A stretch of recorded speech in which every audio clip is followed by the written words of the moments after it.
हरिओम.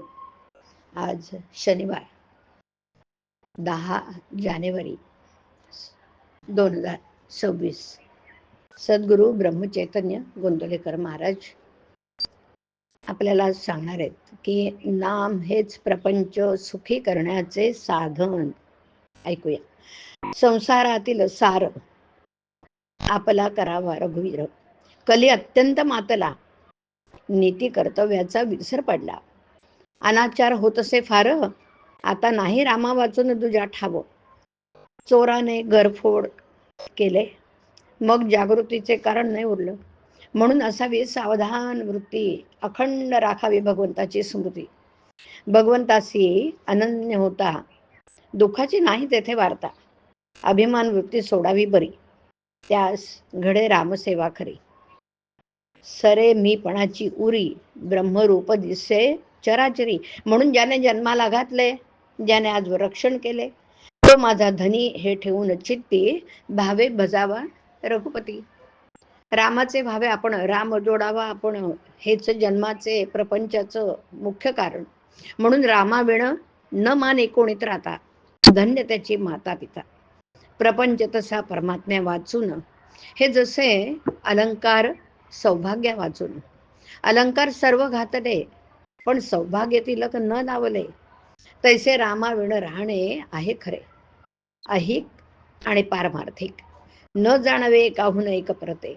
अहिक आणि पारमार्थिक सुख रामा वाचून नाही दे.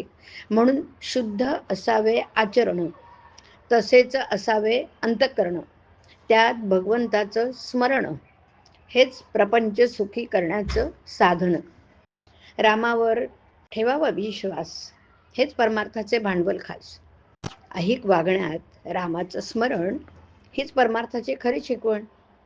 माझे हित भगवंताचे हाती, हीच ठेवावी मनाची प्रवृत्ती. राम करता ही असावी भावना, तो जे करील ते आपल्या हिताचे जाणा. भाव ठेवावा रामापायी, पण व्यवहार चुकून न देई. परमात्म्याचे राखणे अनुसंधान, हाच परमार्थाचा मुख्य मार्ग जाण. बाह्यांगाने करावी प्रपंचाची संगती, चित्ती असावा एक रघुपती. प्रयत्न करणं आपल्या हाती, यश देणं भगवंताचे हाती. प्रयत्नाला न पाहावे पुढे मागे, परी परमात्मा उभा आहे मागे, ही ठेवावी जाणीव मनामध्ये. प्रपंचात दक्षतेने वागत जावे, धीर सोडू नये, भगवंताच्या आधारावर निभ्रांत असावे. सर्व कामधंदा धरी घरी करी, पण चित्त लेकरावरी. ऐसे जैसे करी जननी जाण, तैसे वागावे आपण. काया गुंतवावी प्रपंचात, मन असावे रघुनाथ. नीतिधर्माचं आचरण, पवित्र असावे अंतःकरण. त्यात कर्तव्याची जोड पूर्ण, त्या सर्वात राखता आले अनुसंधान. तर या विण तुझा परमार्थ नाही जाण.